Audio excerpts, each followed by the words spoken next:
महाभारत कथा। पांचों पांडवों में बहुत प्रेम था, लेकिन जब द्रौपदी से उनकी शादी हुई तो नारद मुनि चिंतित हो उठे और एक दिन इंद्रप्रस्थ की राजसभा में आ पहुंचे। राजसभा में उन्होंने पांडवों से द्रौपदी को लेकर एक नियम बताए। नारद जी ने कहा, इस नियम के पालन करने से तुम पांचों भाइयों में एक स्त्री यानी द्रौपदी को लेकर कभी भी मनमुटाव नहीं होगा। इतिहास गवाह रहा है कि स्त्री के कारण मजबूत से मजबूत रिश्ता खत्म हो जाता है। आइए जानते हैं, देवर्षि नारद ने ऐसा कौन सा नियम पांडवों को बताया जिसकी वजह से वे आपस में नहीं लड़े। महाभारत के अनुसार द्रौपदी ने स्वयंवर में अर्जुन का वरण किया था, लेकिन माता कुंती के वचन के कारण उसे पांचों पांडवों से विवाह करना पड़ा। जब द्रौपदी और पांचों पड़ावों का विवाह हुआ तो वे वन में भटक रहे थे। इधर हस्तिनापुर में जब पितामह भीष्म को पता चला कि पांचों पांडव पुत्र और कुंती जीवित हैं, तो उन्होंने राजा धृतराष्ट्र से उन्हें वापस हस्तिनापुर लाने को कहा। उसके बाद कुंती सहित पांचों पांडव हस्तिनापुर लौटा। फिर भीष्म के कहने पर हस्तिनापुर का विभाजन कर दिया गया। खांडवप्रस्थ का निर्माण। विभाजन के बाद पांडवों को नया राज्य खांडवप्रस्थ मिला।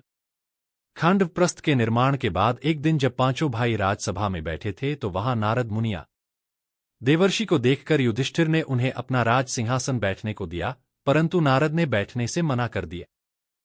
फिर नारद जी युधिष्ठिर से बोले, हे राजन, मैं यहां एक प्रयोजन से आया हूं। मैं चाहता हूं कि आप पांचों भाई द्रौपदी को लेकर एक नियम बना ले ताकि भविष्य में कभी भी आपस में लड़ाई न हो। देवर्षि की बातें सुनकर युधिष्ठिर बोले, हे देवर्षि, आप ऐसा क्यों कह रहे हैं? द्रौपदी को लेकर हम पांचों भाई क्यों लड़ेंगे? वे हम सभी के साथ समान व्यवहार करती है। तब नारद जी ने कहा, हे धर्मराज, इतिहास गवाह है कि स्त्री के कारण भाई भाई लड़कर मरकट गए। मैं इससे जुड़ी एक कथा आपको सुनाता हूं। सुंद उपसुंद की कथा। बहुत समय पहले की बात है। सुंद उपसुंद नाम के दो असुर भाई हुआ करते थे। दोनों में बड़ा ही प्रेम था। लोग कहते थे कि इन दोनों भाइयों के कहने को शरीर दो हैं, लेकिन प्राण एक ही शरीर में बसता है। दोनों भाई जब बड़े हुए तो उसने ब्रह्माजी जी की घोर तपस्या आरंभ कर दी। कई सालों की तपस्या के बाद ब्रह्मा जी प्रसन्न होकर दोनों भाइयों के सामने प्रकट हुए। ब्रह्मा जी ने उनसे वर मांगने को कहा। तब सुंद उपसुंद दोनों भाइयों ने वर मांगते हुए कहा, हे ब्रह्मदेव, हमें यह वरदान दीजिए कि केवल हम दोनों भाई ही एक दूसरे को मार सकते हैं।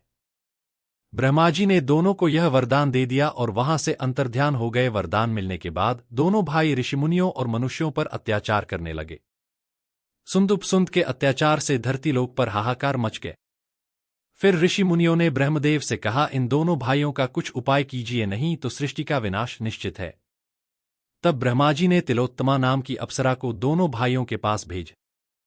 दोनों भाइयों का अंत। तिलोत्तमा की सुंदरता देख दोनों भाई उस पर मोहित हो गए और मन ही मन उसे पत्नी मान लिया। फिर एक दिन सुंद उपसुंद से बोला, ये सुंदरी तुम्हारी मां समान है, क्योंकि मैंने इसे अपना पत्नी मान लिया है।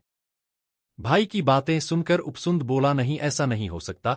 मैंने इस सुंदरी से विवाह करने का निर्णय कर लिया है और मैं अपना निर्णय नहीं बदल सकता। उपसुंद की बातें सुनकर सुंद क्रोधित हो उठ। फिर दोनों भाई आपस में लड़ने लगे और अंत में दोनों ने एक दूसरे का वध कर दिया।